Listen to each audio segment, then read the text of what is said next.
آئے دن جنازے نکلتے ہیں، قبرستان جا کر دیکھتے ہیں،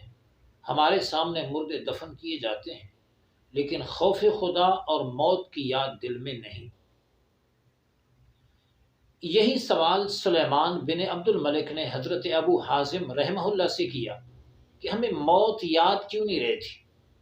انہوں نے جواب دیا کہ جو بندہ دنیا آباد کر لیتا ہے اور آخرت برباد کر لیتا ہے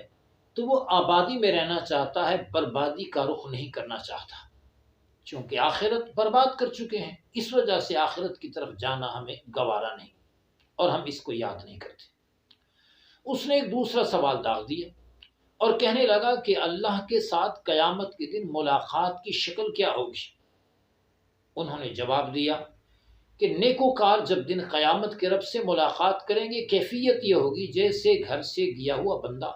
کافی عرصہ بعد گھر واپس آتا ہے تو گھر والوں سے خوشی خوشی ملتا ہے، گھر والوں سے ملنے کی پہلے وہ اشتیاق رکھتا ہے اور پھر خوشی خوشی ان سے ملتا ہے۔ لیکن گنہگار بندہ رب سے اس طرح ملاقات کرے گا جیسے آقا اور مالک سے بھاگا ہوا غلام، جب اسے پکڑ کر واپس لایا جاتا ہے تو وہ کانپتا ہے، ڈرتا ہے، لرزتا ہے کہ مالک سزا دے گا۔ سو گنہگار کی قیامت کے دن رب سے ملاقات کی صورت یہ